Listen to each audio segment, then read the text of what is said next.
We're going to talk about business agility for the next 45 minutes. What I want to understand is, where are you coming from?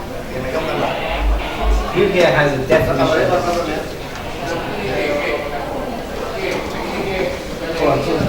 Yes. I would say business agility is the ability the capability of the organization, the entire enterprise, to meet the needs of the customer and the constantly changing needs And being in competition, or working with the competition, yes. Right? What else? What else is business agility? Value chain alignment, continuous improvement, and a learning organisation. Learning, beautiful word. For my sins, I used to be a project manager, and I ran a lot of lessons learned workshops. But we never learned any lessons. We just wrote them down, put them in a filing cabinet, and say, Right only repository. Right only repository. So lessons observed report would be the best way of putting it. So a learning organisation is one that actually takes that alignment and actually learns from that. Anyone else? So you're not wrong, right? These definitions of business agility are all right. But what I'm going to do is give you the spread, right? What happens in the world today in this space. But let's start where all good conversations start. Why? Right? Why do we want to go to business agility? This here, it's a little out of date, I apologize, it's about 5 years old. I was working on a new one, but there's no internet, so I can't show it to you. This is the rise and fall of the Fortune, well, technically 50, from 1985 to 1995 to 2005 to 2015. Right? In those 30 years, right, 57 companies no longer exist. Right? And I will read from my slide. Right? We've had 6 bankruptcies, 34 acquisitions, 7 mergers. Mergers are good, right? It's not necessarily a bad failing. Right? 7 companies have been split or divested, such that they are now a fraction of the organization that they were. Right? So the consolidation and the spread of these organizations is fundamental. These companies could not survive. Right? They could not exist by themselves in a changing market. Right? What is also interesting and not on this chart is if you look at the Fortune 100 companies now, right, between 2015 2016 Fortune 100, back 30 years, right, 24 of those companies didn't exist at the time. They're literally new companies. I don't mean they merged and new names. I mean they literally did not exist. Google, right? Apple was about 1983, but certainly didn't hit the Fortune 100 until much later than that. Google, 1995, 2009, early 2000s, late 90s. Yeah. So these companies are new, and they're the biggest companies in, well, America at least. So this gives you a sense of why business agility is important. It's important for the very survival of every organization. Indonesia is a highly dynamic market. Right? The world right now, putting aside whatever political affiliation you may have, I think we can all agree that it is more uncertain and unpredictable now than it has been in the last 30 or 40 years. Right? So in this environment, we cannot operate not as a team, not as a project, but as a company. If we cannot operate in an agile way, then we will be one of these. Okay? So let's talk a little bit about what is business agility. So with apologize to Eli Goldratt, let's talk about Evan's theory of agile constraints. Right? Who here has heard of the theory of constraints? So the theory of constraints is very simple. It says that any process has a constraining factor, and will always have a constraining factor. Anyone see the board?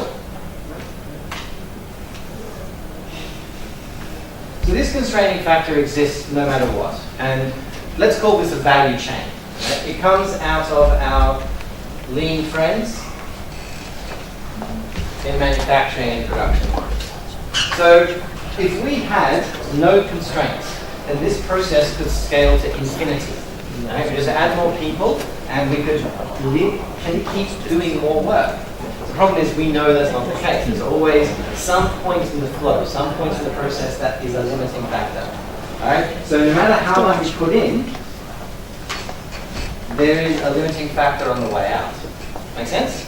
Yeah. Now, theory of constraints says find the constraint, optimize for the constraint, but there will always be another constraint.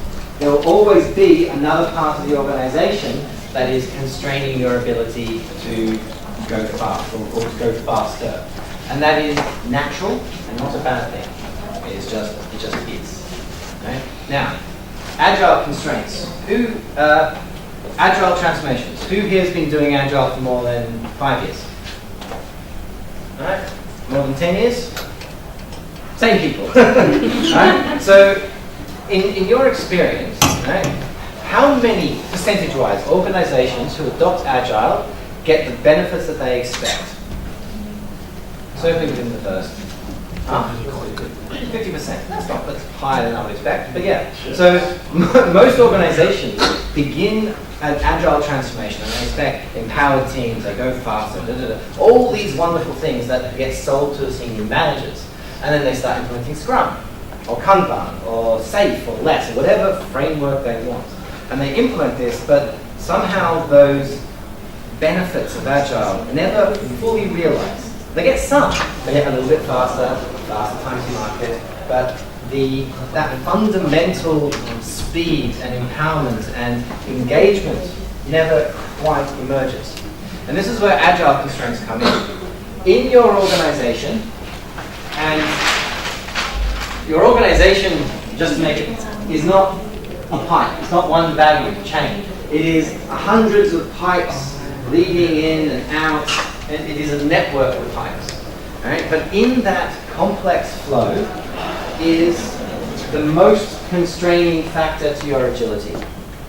Right? There are hundreds of constraining factors, but there's one. You address that, and let's take IT. All right, so we want to be fast to market. Right? That's why we want to be agile. We want to get something out there quicker. Beautiful. Right, we're going to implement Scrum. Scrum adjusts our agility. Right? Scrum helps us change that speed to market, and it does. But then there's another constraint, one we never saw before, and another, and we address that, and then there's another, and we address that, and there's always a constraining factor to our agility. Right? And once again, it's not a bad thing, it just is. But we, as agilists and leaders in organizations, need to be aware that that is the fact. That the benefits of Agile come not from adopting Scrum in one IT function, it is about transforming an organization. Right? IT becomes Agile, who's next? Finance, HR, the PMO, the project management function.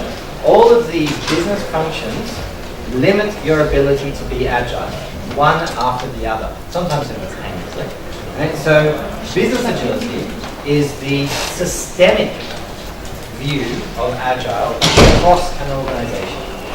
All divisions, all departments. It doesn't mean that everyone uses Scrum, right? Though you can use Scrum and Kanban and these practices in other areas.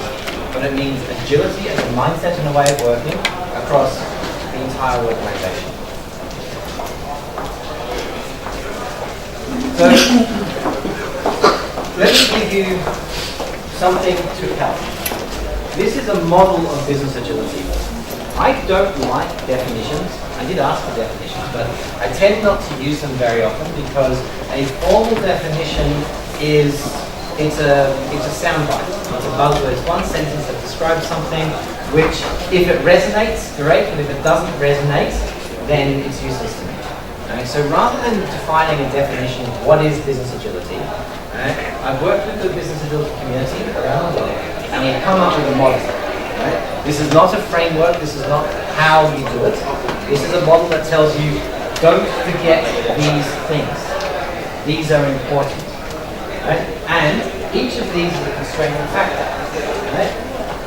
If you implement Scrum, great, that gives you strong process agility, strong collaboration, but it does nothing for structural leadership. You adopt SAFe. Well, that then takes it, you've got some enterprise agility in there, alright? Maybe a little bit of leadership agility, tiny bit of market, but it doesn't really address the market component, and it doesn't address the technical component. Right? So let me just quickly describe what is this model and where it all fits in. There are 3 dimensions: work, connections, and mindset.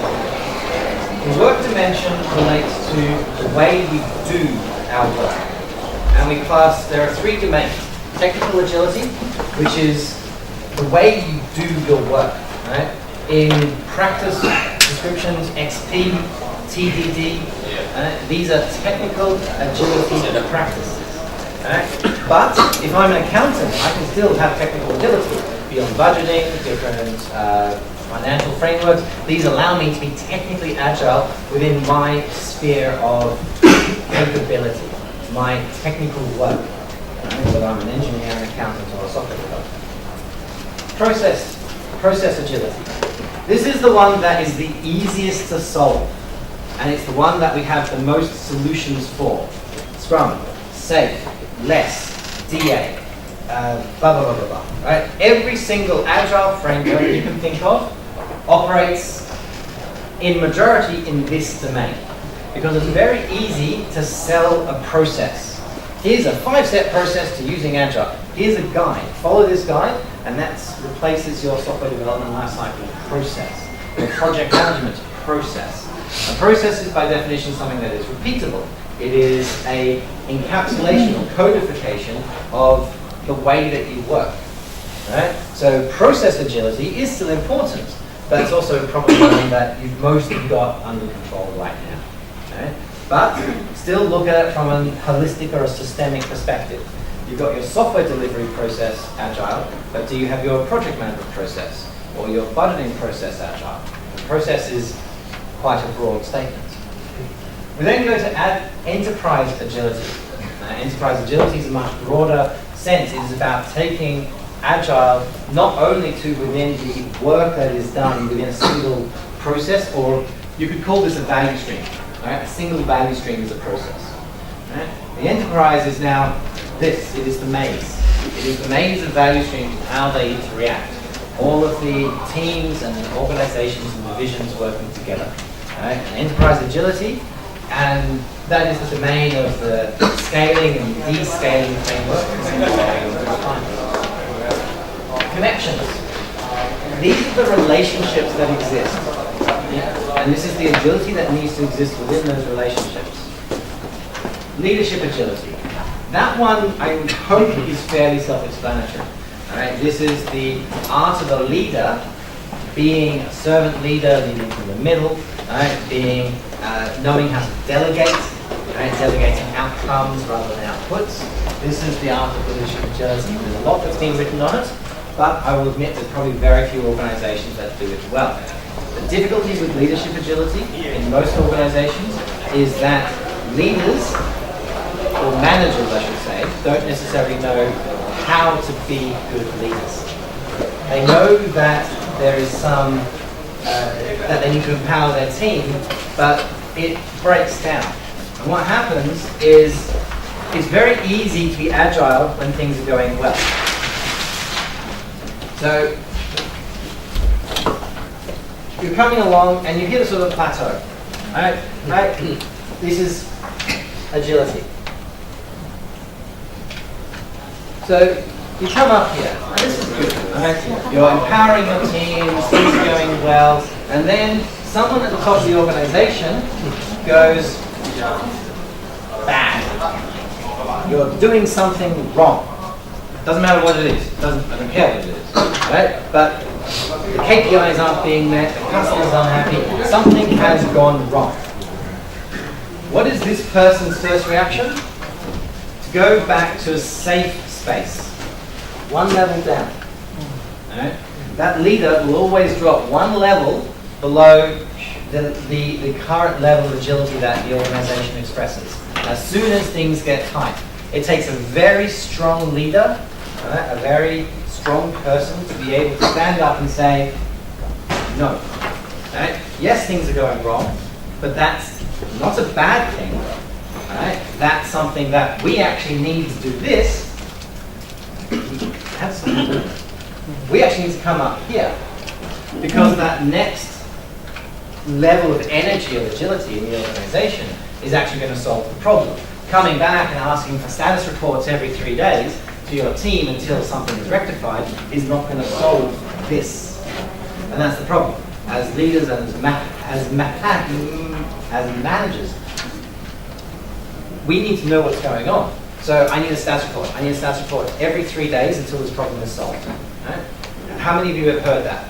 Right? I certainly have. Right? And that doesn't solve it. So this is leadership agility. Right? The middle one, structural agility. I'm going to spend a bit of time talking about that because that's actually critically important. But it's effectively where leadership agility is the connection of the relationship that you or an individual or a team has with authority. Structural agility is the relationship or the connection that teams and individuals have with each other. Right? And this is where the silos come in. This is where you're one team, you're another team. Right? We need to be agile, but we have this communication gap in the middle. This connection between the teams doesn't exist. This is why we build cross-functional teams. But we're still usually building cross-functional within our silos, within our IT silo. So we're a team of developers and BAs, but over there are the accountants, over there are the other functions that still are important, right? They're pigs, right? Not chickens, but we don't reel them in because they're part of a different division. So we'll talk a little bit about structural agility a bit later on. Market agility is our relationship or our connection with the market. This can be everything from our customer, right? Our clients, but it can also be our supply chain, our vendors, right? The people who work outside of our organization but who enable us to be successful. The mindset or culture dimension, right, is 3 what I would hope cultural behaviors which you should understand. A learning organization, one that is willing to experiment, one that is willing to fail, one that is willing to learn from what happens. Noting from Peter's previous talk that failure has a consequence, right? But the intent is to identify those opportunities where we can learn rather than necessarily cause someone to lose all the money in the bank. That's bad. The collaboration mindset is one where we work together. It's one where we break down the siloed mentality of it's not my problem. Right? And this goes to the next one, which is the ownership mindset, which is about how do we as teams, as individuals, right, take pride in the work that we do. We own the work that we do.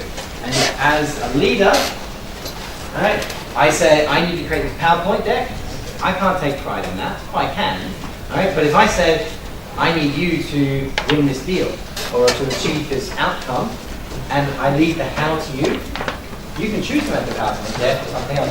Your investment in the work that you're doing is much higher, and your ability to be agile and to take ownership and pride in your work is much higher. The customer's at the center because the customer's the reason we do work. Now, customer's a very broad term. In the private sector, it's fairly easy. In the public sector, the customer might be a citizen. For an NGO or a community organization, it might be the environment or the community, but it's the reason you do your work. Who here knows the 5 whys? 5 whys technique. Okay. So, when we ask the question, why are you doing your work? Right? We tend to get the wrong answer. Right? So, what are you working on right now? Yes. IT. What? Are you doing a project? You're a developer. What is it? Right. Why is your organization doing that project? Because we want to our business any organization habitually generic, but there's a generic answer, but because the why has to be personal. What is it that they need? Why do they need that? The problem is most organizations go too deep, or they look at the wrong thing. Commercial organizations look at money, right? Or in your case, rupees. Right? We are in business to make money. How many times have you heard that? Right? A lot. Wrong. You're not in business to make money. A doctor does not go into business to make money. Right? They go into business to heal people. Right? If your doctor's there just to make money, find a new doctor. We're in business to do something. Money is an indicator of we're doing the right thing. Right? Yes, we need to make money. And there's a quote by one of my favorite authors, Frederick Laloux. Profit is like air. We don't breathe to live, we don't live to breathe, but we breathe to live. Right? And I think that's somewhat insightful. We have a purpose in our organization, and that is to do something with our customer.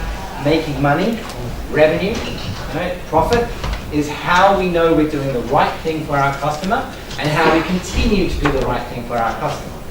Right? And the problem is, in an agile organization, right, our KPIs change. Right? Your corporate scorecard, I'll guarantee it. Right? You might have 10 measures, 8 of them will be financial. Yes? Laughs, smiles. Your measures, money is an indicator, not the purpose. So the measures should be around that center figure for your customer. Does that all make sense? Right?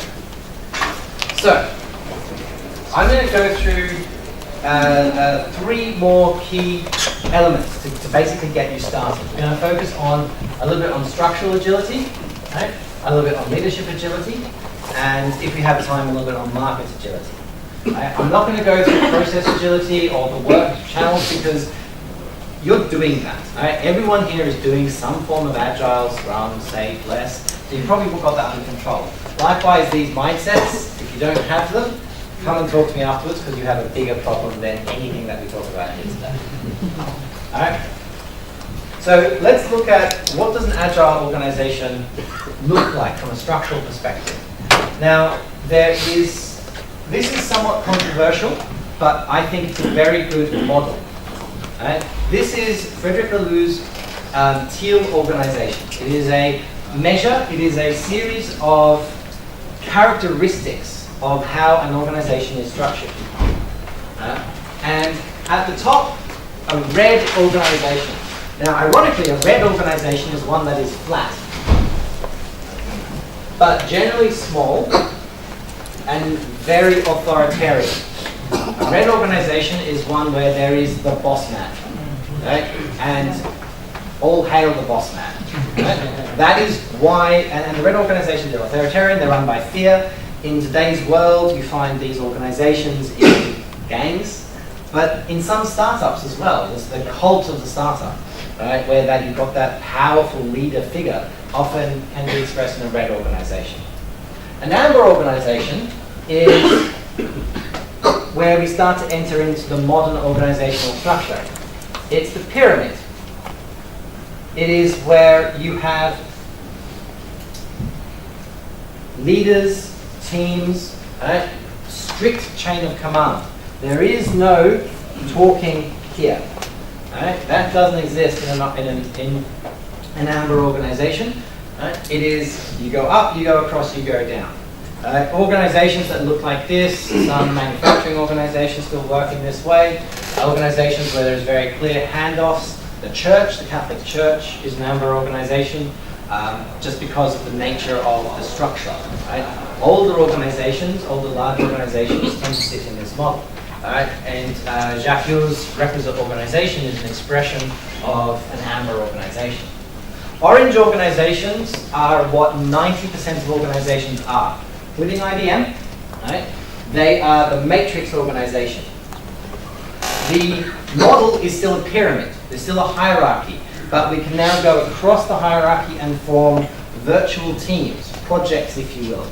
I will hazard a guess and say that 80% of the people in this room, 90% of the people in this room, work in amber organizations. Right? Sorry, orange organizations. Green.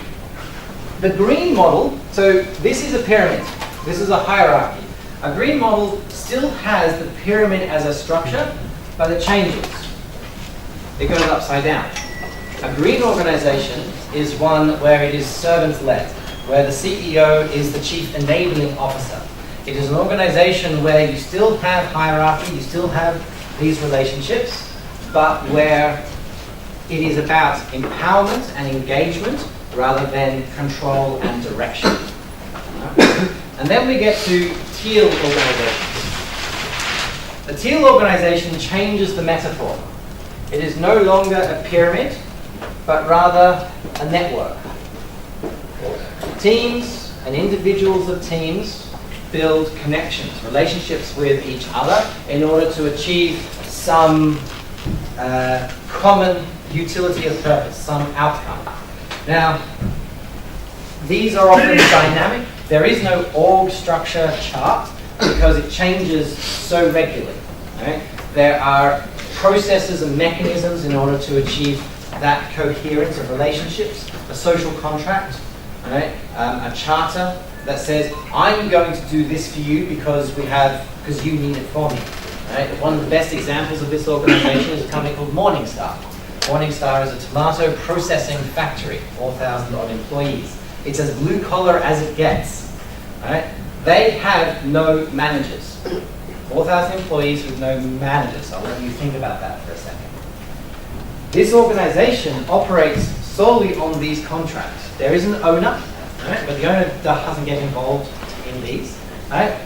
The decisions to hire, the decisions to fire, the decisions to upgrade plant equipment, the decisions to how to work are made by the individuals in the organizations involved. And it is the ultimate expression of empowerment of an organization.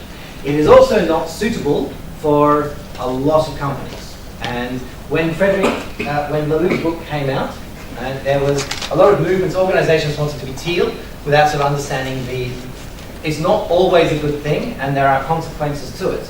There can be cults, there can be the popular, it's like high school again. There's the popular team and the unpopular team. Right? I was always in the unpopular team, if you remember, yes. So, it is not always the right approach or the right model, but as a concept of how an agile organization operates, it is very compelling. And I want you to really think about your organization as a network. Because it is, even if it's a matrix, it's currently a network. Right? Put yourself in the middle. You've got your boss, but who else do you work with and are connected to? Right? And I think you will find that the hierarchy in many organizations, there is a shadow structure, a shadow network that exists on top of and in between that network. Okay?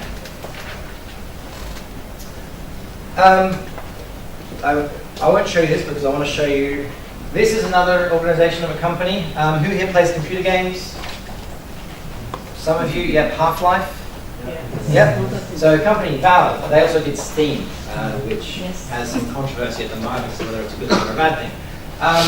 That is how their organizational employees describe what their organization structure looks like.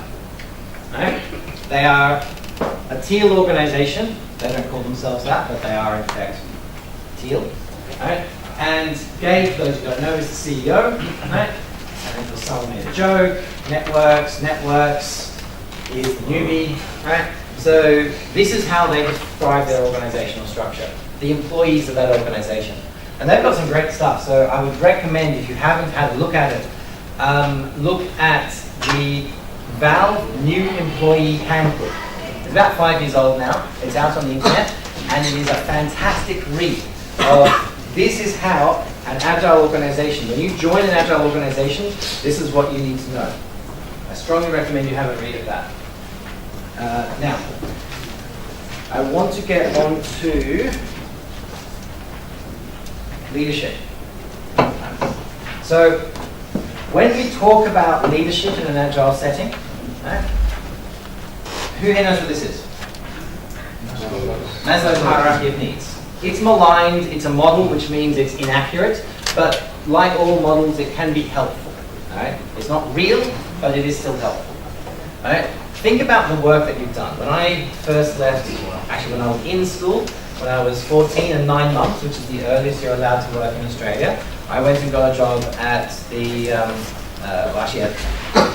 basically I was, in Australia, they have these things called wilderness koalas. They dress up in a koala suit and they hold out buckets and get people to donate money. That was my first job.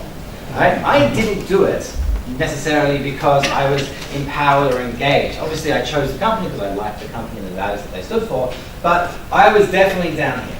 I got that job because I was moving out of home, I needed to get money, I needed to eat. Right? So my interest was, how much are you going to pay me? Now, where you have social security and support, you get some choice in the matter, but in most countries, your first job is down here. Right? But in an agile organization, right, we want to move way up that hierarchy of needs. Right? We don't want people to feel that they're in the organization and are working for the next salary. Because whilst the salary is important, it is fundamentally not why you want to be in an agile organization. You're in that agile organization because you want to work there. You want to have that engagement. You want to have that ownership and that empowerment. All right? And Maslow called that self-actualization. All right? So an agile organization is one where the employees operating at this level here, these top two, these top two parts of the pyramid. Right? Now, does that mean that agile organizations pay well? On average, agile organizations pay relatively well. Right? Partly because they want to take these off the equation. Right? They don't want you coming to work worrying about it. There are organizations that, if you're in financial stress, will give you a bonus then and there. You go to your boss or someone and say, hey, look, I've got this huge bill that came in, my wife's in the hospital, something. It's like, here's $1,000. Just come to work, don't worry about the money. Right? Now, obviously, people can abuse that, right? But what we find in agile organizations is that people who abuse that emerges very early on, and those people, the organization makes the decision to exit those people from the organization. So that abuse, while it does happen, the cost of not doing it is much greater than the abuse that can occur. Right? Think about, I'm coming into work, I'm stressed, I'm worried. I'm more likely to make mistakes. I'm also more likely to commit fraud or embezzlement, or, they won't notice this $5 from the till. Okay? So by taking these off the equation, we can get people up to that level. It's not social security, and it's not even being nice, though it is.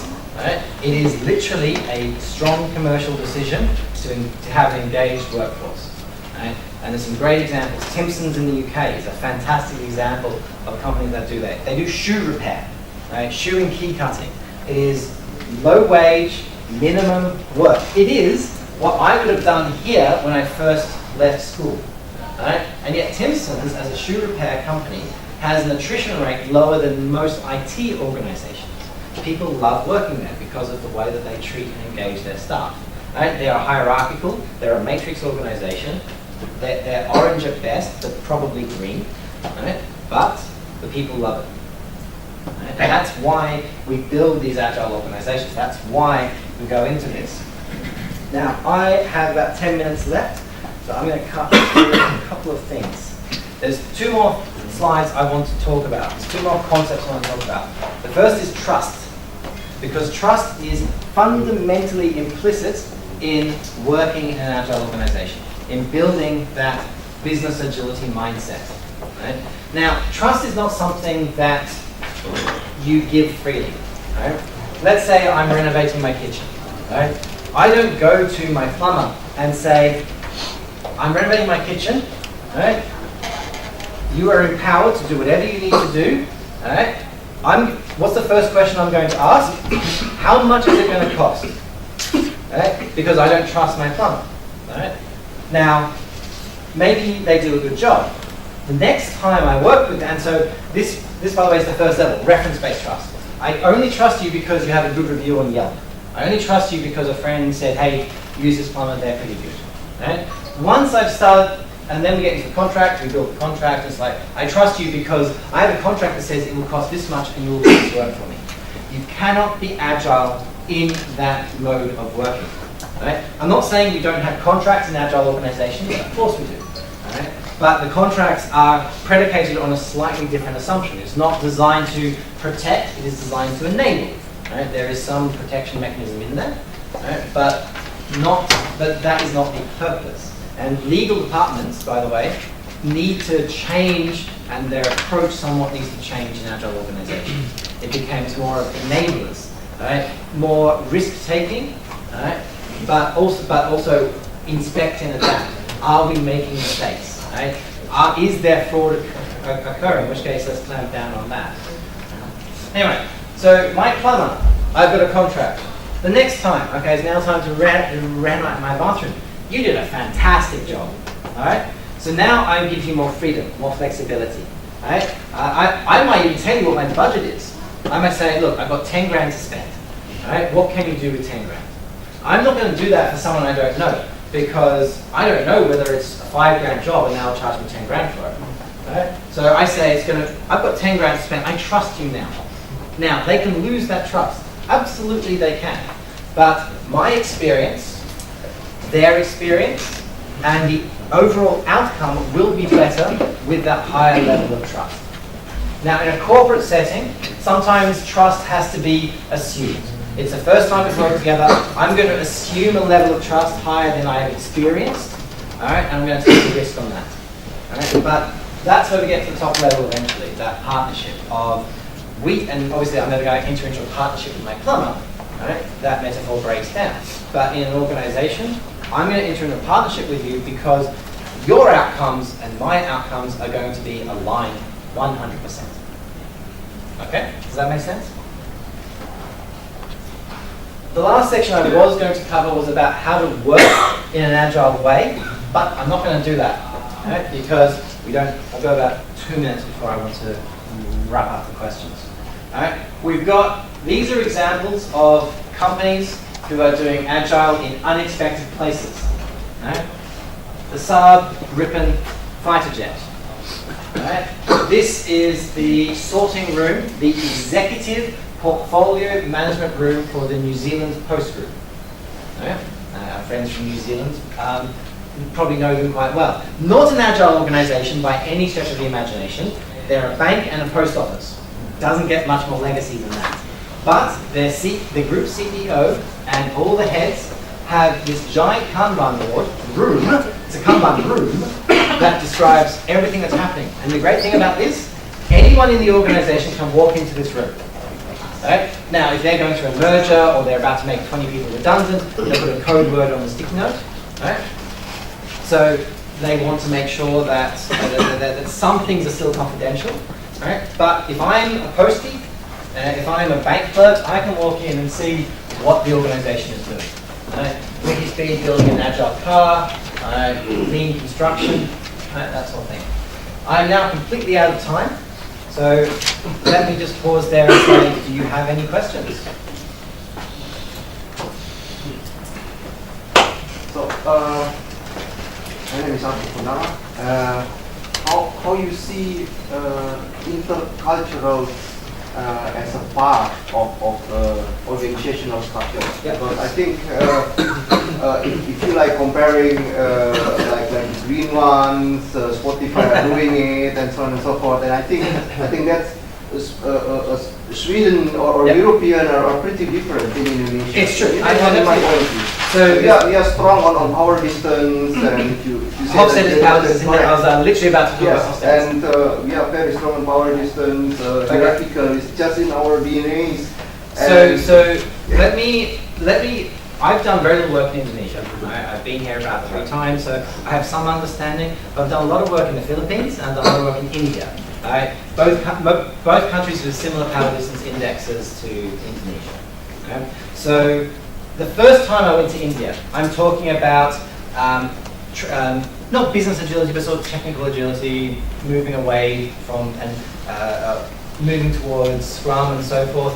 And this person at the back of the room put up their hand and said, if I'm no longer a project manager, because I made the comment that Agile does need project managers, and someone put their hand up the back of the room and said, if I'm no longer a project manager, what do I tell my mother-in-law that I do? And I laughed because I thought it was a joke, but they were serious. And that was my first exposure to understanding not only that people's identity at work is related to their job, but also their identity in the community is related to the job. Right? So there are cultural nuances that are required. Something like Morningstar, where there's no hierarchy, right, is going to struggle to take hold. But yet, in countries like India, we are seeing teal organizations emerge.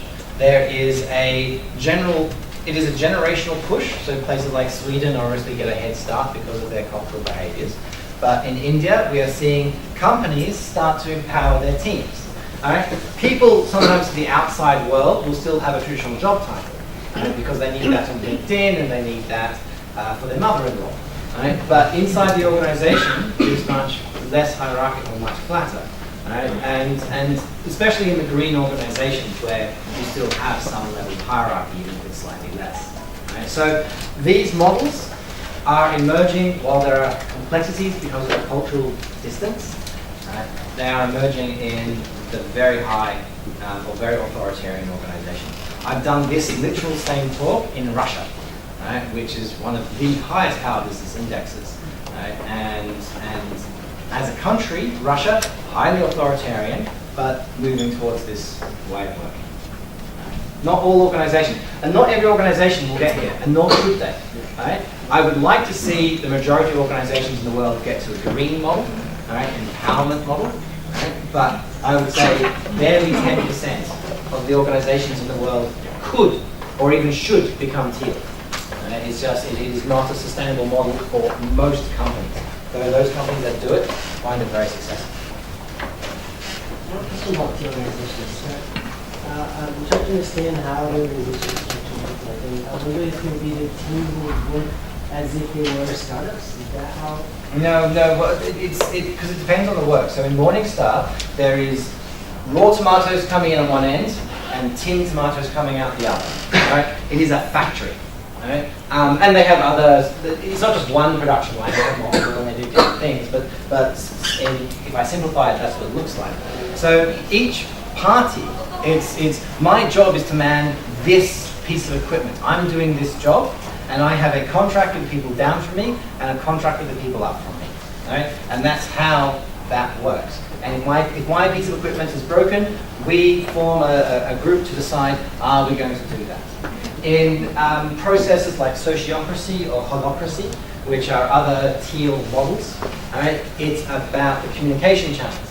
It's about, and so sociocracy is quite interesting because they say that the channel of authority and the channel of information should be different. Right? So in every, and they use circles to describe the relationships and say that, let's use a hierarchical example. All right, I'm project A, right? And this is the exec, the steering committee. All right, my steering committee will give me orders, right? Hierarchical nature. Right? But sociocracy says feedback is on a different channel. So this team doesn't give feedback. So there's a team leader here. That team leader who sends the authority down is not sending the feedback up. There is another member from this team who sits on this board. All right? And they are the information flow back. And it's another way of in a teal organization or in a teal structure, making that communication and making that the ways of working. So the work is still being done much the same way, but it's about the enablement and the lines of communication. Some organizations do run it like lean startups, but lean startups, go back to my domains. Lean startup only exists here, market agility. Lean startup is very strong in market agility, very weak in all of the others. Right? So a lean startup approach helps with that, but is not sufficient in both a teal organization or an agile organization is to actually achieve agility across the board. I've got the teal. I'll answer one more question and then we'll break. Sorry. Assuming that going to green or teal is a better way, and like you said, most of the organizations will be in amber, especially enterprise-wide, right? Where would you suggest those organizations to start? Yeah. In these domains, this is why this model exists. These domains say, look for the constraining factor in your organization, look for the weak points, right? And which domain is it?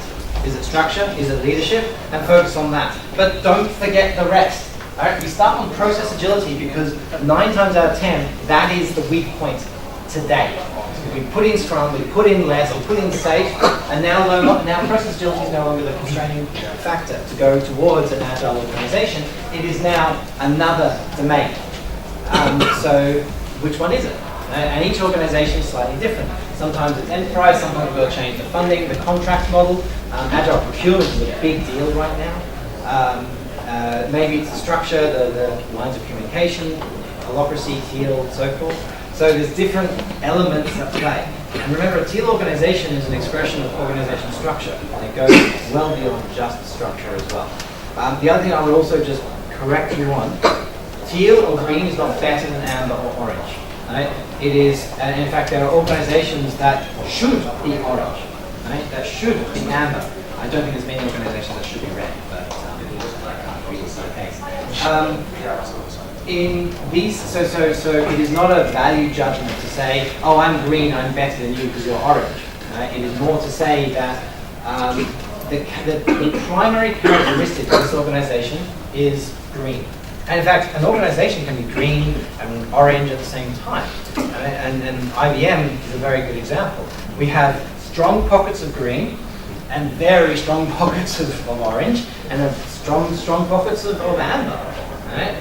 No red, thankfully, or it's not I've ever come across. But at the same time, no real teal. Right? I'll be honest, I try and run my team teal-ish, but it is definitely not teal. Right?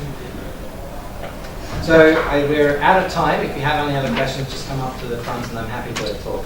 I'll be here today. I've got another talk tomorrow on soft skills, so negotiation, communication skills, because it's not good enough just to know the technical agile, you've got to know how to communicate agile. So come along to my talk tomorrow. All right. Thank you very much.